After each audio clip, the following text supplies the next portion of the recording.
Fear. It is that little inkling of doubt that lingers deep inside of us that shouts from within a crowded room, inside of our heads. You can't do that. You don't have what it takes to do that. Fear. It's that whisper of cowardice that softly lulls us in our beds at night. You did the best that you could, dear, with all the tools that you have. It's not your fault. You don't know how to do that. It's someone else's fault why you are stuck in a rut as you are. Go to sleep now, child. Everything will be better in the morning. Really? Fear. It is really good at convincing us to focus on our faults and the faults of others, isn't it? It reminds us of our shortcomings and never lets us forget our failed attempts or the times we should have started but never did. Fear. It is the best friend we try to ignore that just won't go away. It comes to our rescue when we gravitate to it in our moments of weakness. When we clutch at it for dear life when everything goes wrong. Fear will always help us in a pinch. It is fear who gets us out of trouble, as it is fear who knows just how to navigate all that havoc we find ourselves in. Yeah, right. That's a lie we don't even recognize if it's slapped us cold in the face. And just when you think fear is gone, oh, it pops up somewhere else because fear cannot be suppressed on its own. Fear will never go away just because you will it to. Fear has to go away when you preoccupy your heart and your mind with something else, and until you do, fear will always be your sidekick, your ace in the hole, your downfall, and the reason for your demise. Oh, I know this to be true. I know this all too well. Fear has taken me down to size and kicked the living hell out of me. Literally. Just when I thought I had it beat, just when I thought I had overcome my fear, bam!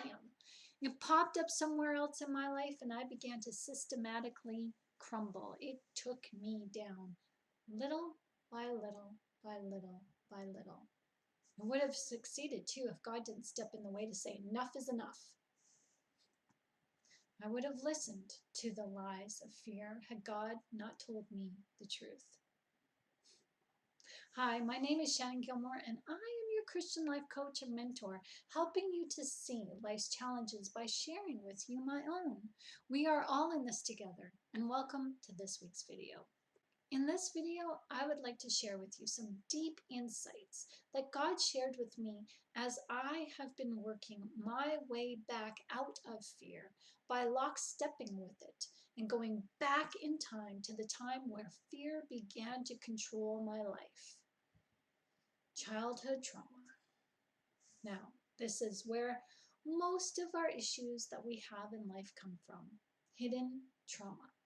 As much as we'd like to blame others and try to navigate life the best that we can through judgment and avoiding other people or certain people, as your life coach, I share with you how important it is to get real and honest with yourself. We cannot control other people's behavior. No. We can only manage other people's behavior by controlling and managing our own behavior. Now, to do that, it is helpful to understand what makes you tick. By understanding the reasons behind those things that you do to discover hidden roadblocks, you and I can help you navigate your now so that you can have a successful future in all that you set out to accomplish in God's name. Think of this video as a shortcut to help you understand you by getting to the very root of an issue. That root can always be traced back to fear. As I laid my head down last night, I put my hand to my heart. I do this when I want to connect to my heart center. This is where God is. God is not rooted in your mind and your ego. God is rooted in your heart, where love resides. And I wanted to connect with God and allow my mind to freely speak to him. The conversation that I had with him was amazing. He tells me things I need to hear as I enjoy learning of his perspective of me. He tells me things that are beneficial to me. I know he does not tell me things that I want to hear in the way of placating me. He is direct, honest, and to the point, and I value his knowledge of me. So when he talks to me, I do not get offended, as I know he is my best friend and he has my best interests at heart. He speaks to me in a way that I understand and I can know myself. He gets me, and he speaks to me in a way that I can look at myself, and he speaks to me in a way that I can look at myself and see myself honestly, objectively. And when I speak to God, I speak directly to him. My mind, my heart knows that he is listening. There is no doubt. And so last night, God showed me some deep, powerful insights that I know, but I had forgotten, all because I let fear get in the way and take hold of me. So this is what I am honored to share with you today. And this is what God shared with me last night. I am inside of you. You know that life is in the blood, Shannon. I do not need to remind you that I am in your blood. I showed you this when I shared with you that the Holy Spirit is in your blood that day long ago when you desired healing, when doctors could not help you, when you were enduring pain. I gave you a vision then. I placed you inside your own body. I made you smaller than the blood cells so you could see them whirling by in your bloodstream. This is where I talk to you. Do you remember? Life is in the blood. Leviticus shares with you to not eat meat that has its lifeblood in it, because life, the breath of life, is in the blood. God breathed the spirit that gives all life, meaning, and purpose into Adam's nostrils. Your breath is carried in your blood. You have forgotten this concept that I am in your blood. I am your blood. I am life in your blood. I am the living water that makes up your blood. My character of love that is life is in you. It's in your blood. Every fiber, every cell, no part of you is hidden from me, Shannon. I exist in all of you. You have suppressed who I am in you. You have ignored me and have given into fear. Fear is not of me, it is of the enemy. The enemy is your ego, and it's rooted in fear.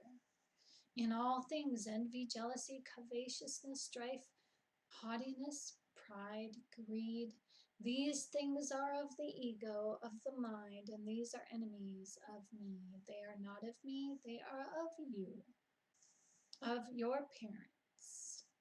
Your parents forced their ego onto you, and you have become identified with their enemy. I cannot be found in any one of these characteristics. I am not found in the ego because I am love. There is no love in fear, and there is no fear in love.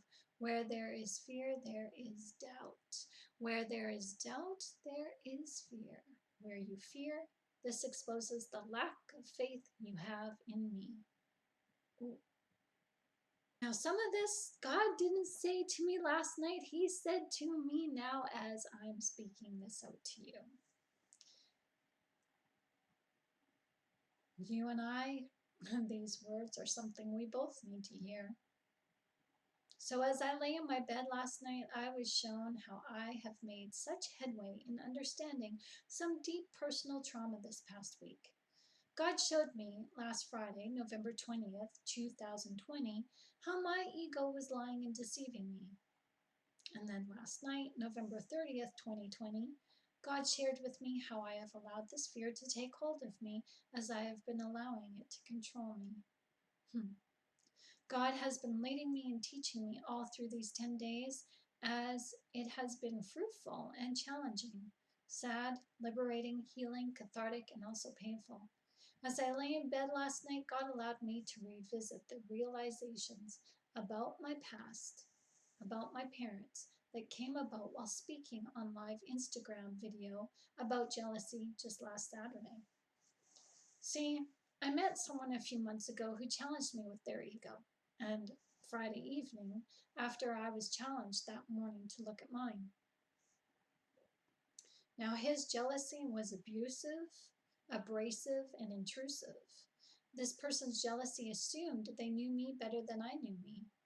They assumed I was guilty of a wrong committed against them, and I assured them I was not guilty. Their jealousy pitted me against them when I am their friend, not their enemy.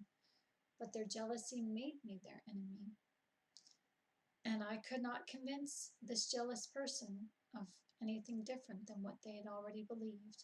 Their cognitive dissonance was solidified.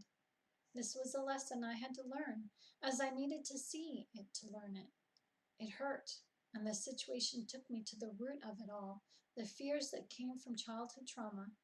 I discussed this in a video entitled, A Journey of 1,000 Miles. But just when I thought I was over this lesson, oh, God took me deeper. Jesus revealed to me that the fear serves the flesh. Fear is sin, and it needs immediate gratification. It needs to be proved it is right. And I am believing fear over love based on the things that I see outside of my life. I am bringing fear to me by allowing myself to believe in fear. I'm worshiping fear. If I believed in God, I would bring more godly things to me, and I would worship God correctly accordingly, as this would reveal my belief in God to me. But my fear deceived me based on what I went through as a child. I have been unpacking my own childhood trauma for 10 years. It's been a struggle, but that struggle has been worth it. In this past 10 days, God has allowed me to see the taproot of my trauma that led me to see the abandonment issues, those fears of rejection we all carry that were so deeply rooted in me from my parents. I was an unwanted child, and my parents literally did not want me. I have a memory of my mother abandoning me, but my dad, I have no memory of. But yes, I do. Emotional memory as he denied me before I was even born. His jealousy prevented him from accepting me as he believed a story my mother had told him in an argument. From that day forward, I had to emotionally deal with his rejection of me. This was not just a rejection. As I was shared a story. And the story is thus, that when they were in an argument with each other, my mother blurted out that I was not his child. She was pregnant with me, and she told him that I was not his. This sent my dad into a murderous tirade. His rampage would have effectively murdered me and my mother had my mother not escaped through the window to safety and get herself help. Now, it is scientific knowledge that a child in the womb responds to outside stimuli. A baby recognizes his or her parents, siblings, and family members and responds to music and outside noises, regardless if those noises are pleasing or displeasing. The environment that I was subjected to in my mother's womb was fear-based that caused me to fear as I was rejected by my mother and my dad within that argument. My mother used me as a tool for leverage to get her way. That was fear-based, and my dad's jealousy was also fear-based. Now, this is not laying blame. This is just laying down the facts as I remember them and emotionally remember them. This is to help emotionally heal me. And I help you as a life coach to unpack your trauma to emotionally heal you so you can move on. And this is what it looks like. You're not seeing the process, you're seeing the aftermath of when I can talk about it without emotion, without succumbing to that emotional pain. That shows you when you are healed from your trauma. I was nurtured in the womb by fear. I was born into fear as my dad was not around when I came into this world. And my mother, well, she tried to leave me at the hospital when she was discharged as she wanted to forget that I ever existed. And there was another time I have a memory of her trying to abandon me on a dark, abandoned road. So when God says, I will never leave you or forsake you, for me, this I do not easily believe. I want to believe it. However, out of fear of rejection, I have done things that would try to prove that my fear was right about God, that He does leave and forsake us, based on my childhood trauma.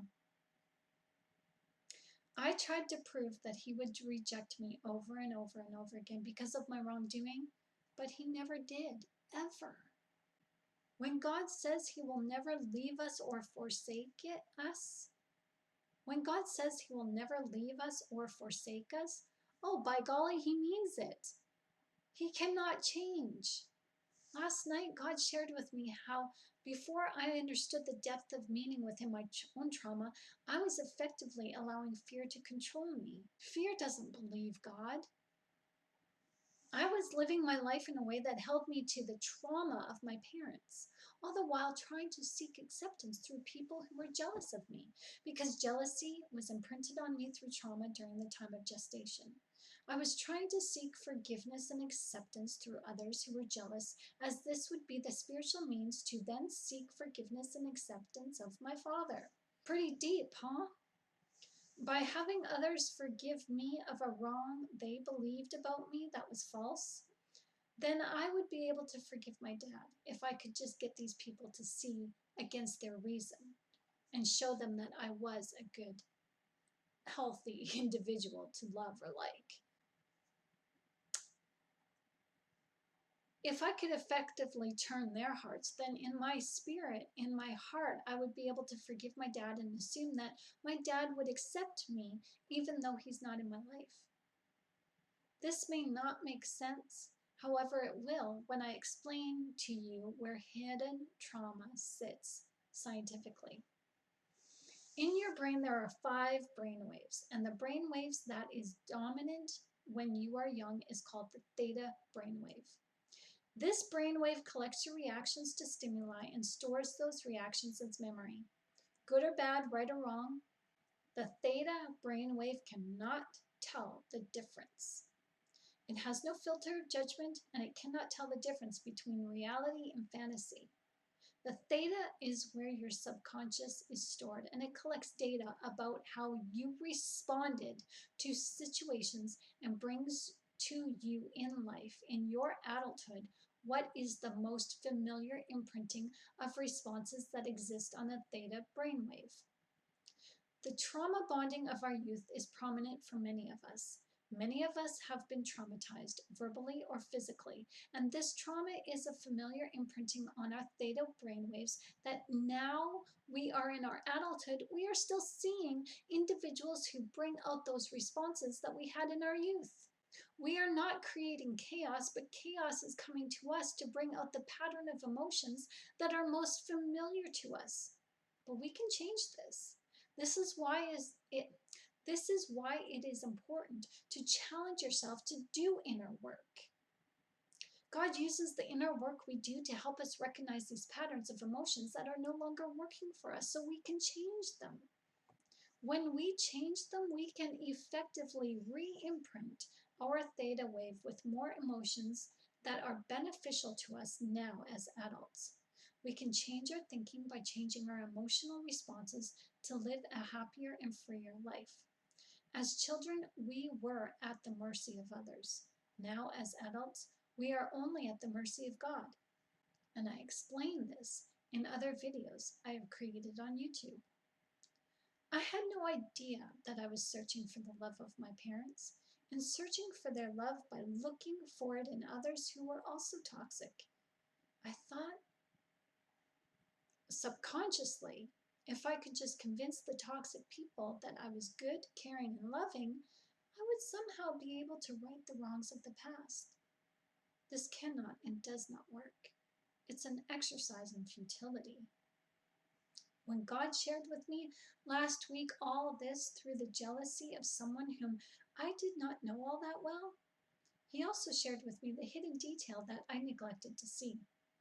God is a jealous God. It does not mean that He rages to get His way. It means He reveals to us the truth so that we can turn away from the lies and focus on our love on Him. God is deserving of our love.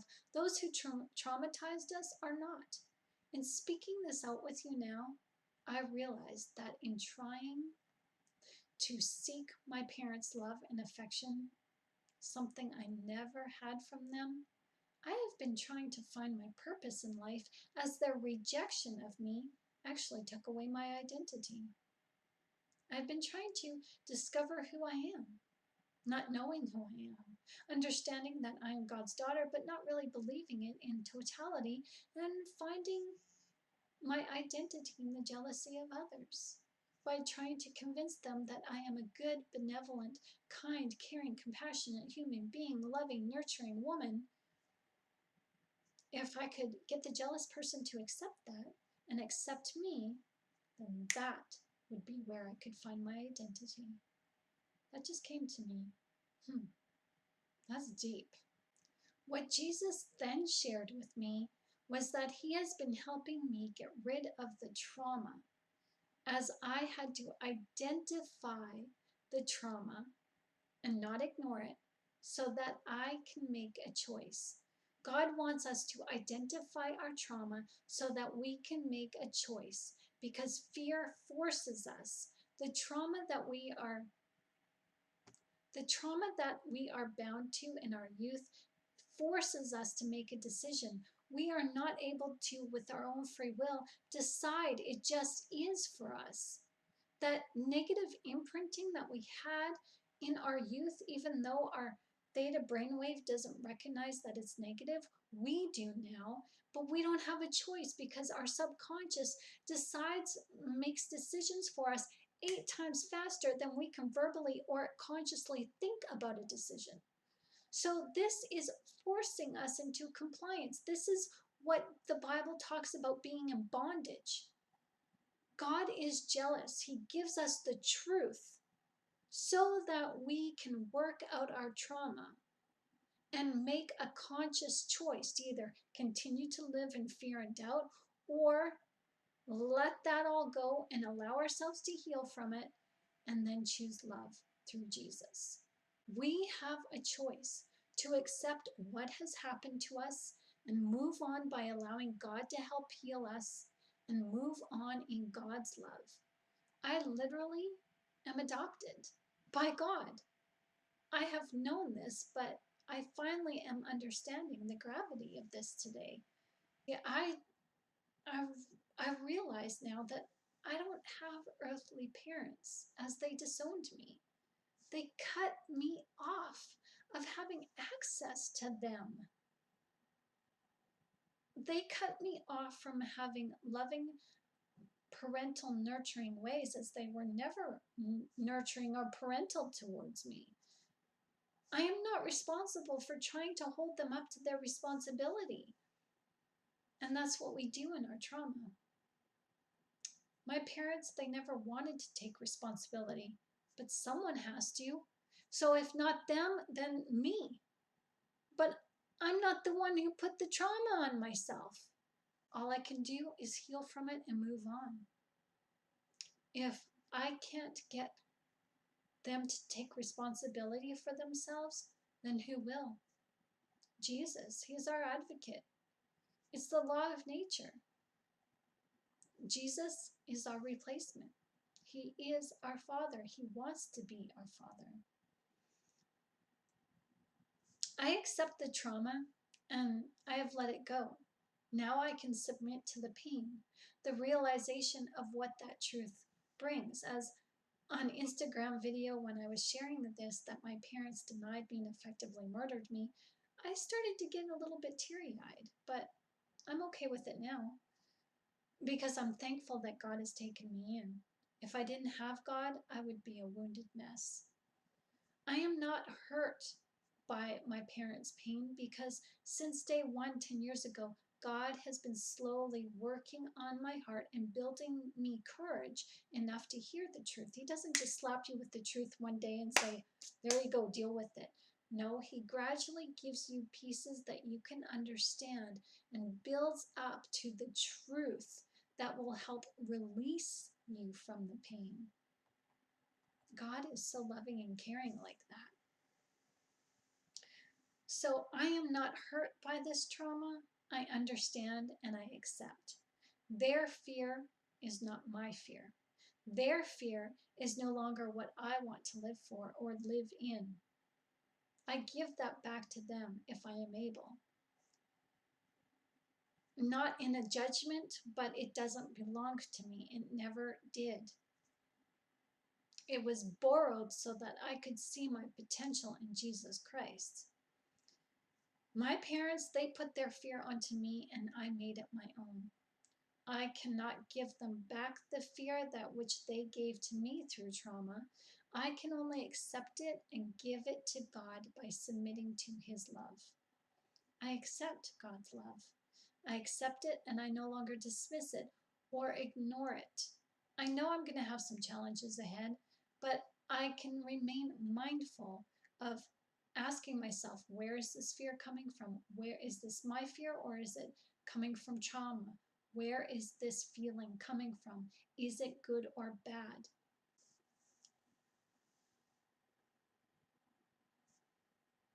If I am to let go of fear, I have to replace that fear with something else. The opposite of fear is love.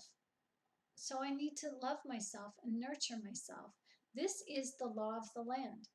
We live in the law of opposites. When we rid ourselves of one thing, it has to be replaced by another. I choose life over death, and death is fear. I was born into death through rejection, abandonment, and murder through intent. I am not a child of this world. This is what this trauma has made me realize. I don't want to instill these things on others. I don't want to instill fear on others. I want to help free others of these instincts born out of trauma. That is why I do what I do. This is why I'm an author and a life coach, and I hope this video is making sense to you and helping you see that it is important to work through the trauma, the emotions, and learn to let go when you are ready. You will know that you are accepting of the trauma when you can talk about it and there is no longer an emotion attached to it. You can talk about your story that is reflective, not reactive. When you are calm and okay with what has happened to you, to talk so that you can help others and give them hope and not seek help and direction, this is when you know you are no longer bound to the trauma. God says this, that anyone who loves their father or mother more than me is not worthy of me, and anyone who loves their son or daughter more than me is not worthy of me. Whoever does not take up their cross and follow me is not worthy of me. Matthew chapter 10, verses 37 through 38. Now, it is often talked in Christian circles that the old is new, that all we have to do is believe in Jesus and follow Him, then we will be forgiven and nothing else matters. This may work for those who haven't been traumatized, but most of us have trauma. Most of us have our crosses to understand. And the cross that we bear is to understand our evil ways, those ways rooted in fear that go back to childhood upbringing. You can't change what you don't know. You can't change what you can't see. We have to understand the only way to know our enemy is to identify our enemy. Jesus taught this. He taught how to identify the enemy. He taught the disciples how to identify a familiar spirit, a demonic spirit. A familiar spirit to me was jealousy and abandonment and rejection without proof. Our egos are rooted in fear, and they are what prevent us from living our potential in Jesus Christ. Uprooting our egos are our crosses we must bear. When we identify the enemy, which is fear, within our trauma, then we can let it go to follow Jesus. To live a repentant lifestyle and change our ways is what it means to follow Jesus, so that we can not keep repeating the patterns of abuse on ourselves and on others is what it means to have a lifestyle change. Now, for me, I had no idea that in searching for love and acceptance, I was denying Jesus.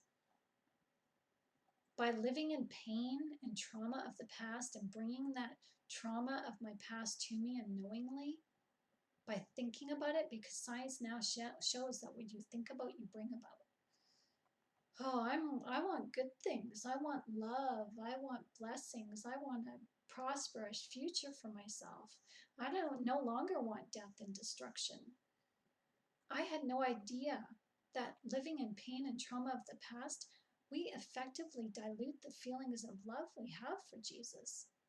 Jesus is literally in us. He's in our blood.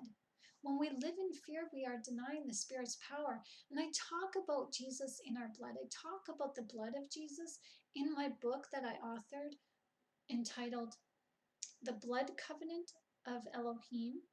You can find this on Amazon.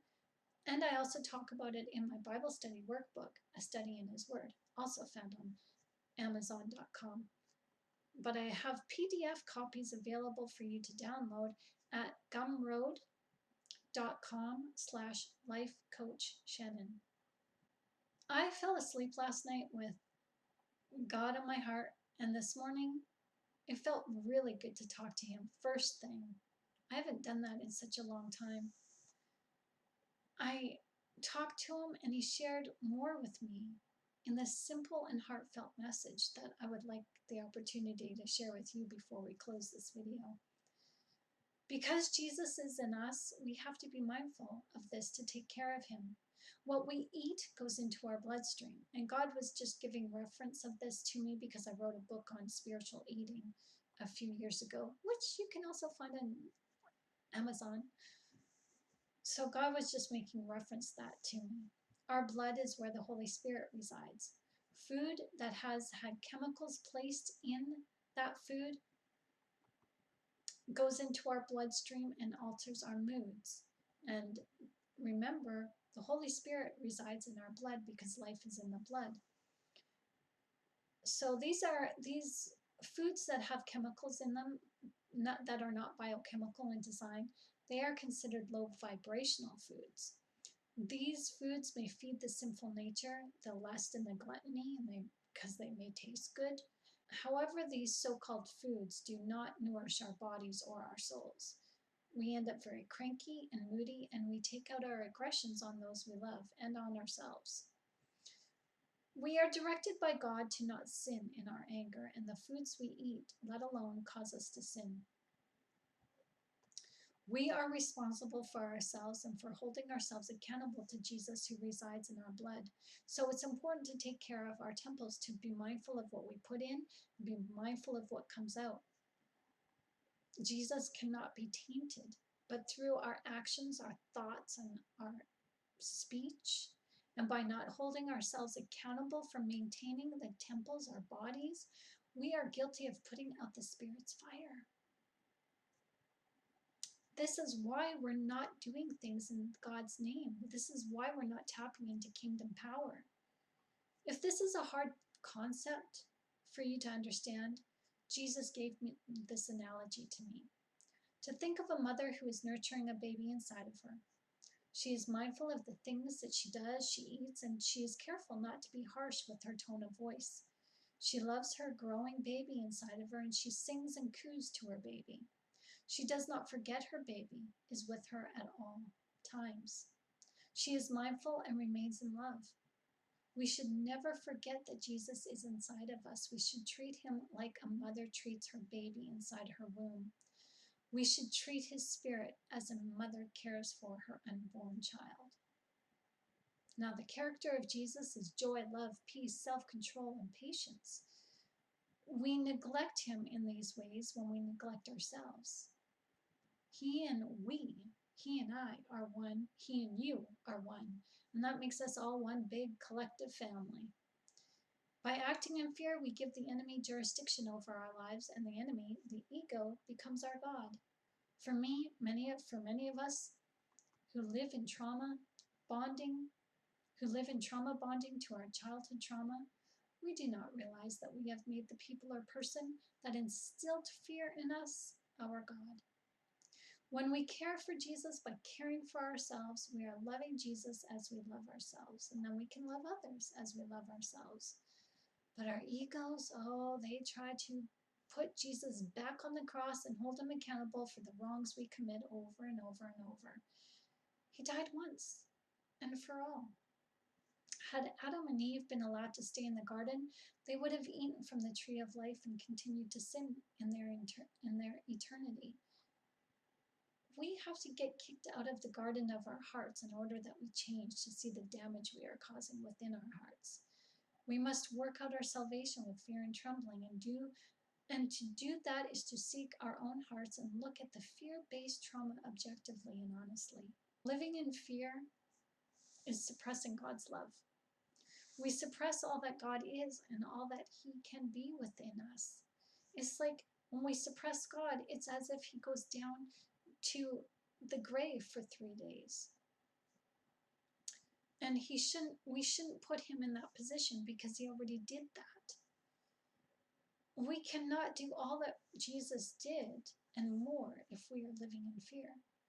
Fear is doubting. Fear is the opposite of love. Fear, as Jesus says, has to do with punishment. So what is love? Well, love is this, according to 1 Corinthians chapter 13, verses 4 through 8. Love is patient, love is kind, it is not rude, it does not boast, it does not keep record of wrongs, it does not delight in evil. It rejoices with the truth, it always hopes, always trusts, always perseveres. Love always prevails. Love never fails. Love is to be our state of being, not just a state of feeling. Fear, too, can become a state of being.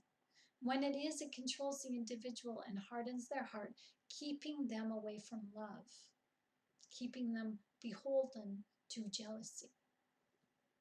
Fear is murderous, as it effectively solidifies the heart, sealing it off of love and being loved.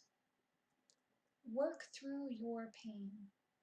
I encourage you and I invite you to work through your pain. You are not alone. I am here to help you if you need. I already have some interesting coaching courses and ebooks you might want to look at to help you along your journey. You can follow me at gumroad.com/lifecoachshannon. Are you dealing with suicide and depression? Understand through journaling your faith what suicide and depression is and what it isn't and where it comes from, how you can focus your attention away from these fear-based modules to live in freedom through Jesus. Now, are you feeling a decline in your femininity? I have 3 courses, dear woman, for you, as each course is a segue from the last.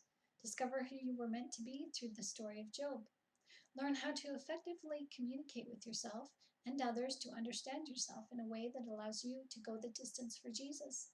Discover how you can be an effective voice in this world as you allow Jesus to help refresh and re-water the garden of your heart. Find my coaching website at yolasite.com. Shannon Gilmour, as my coaching page, shares with you a blog full of articles of inspiration that can help you on your journey of wellness. If you still do not see what you are looking for, consider one of my 3 personal coaching packages.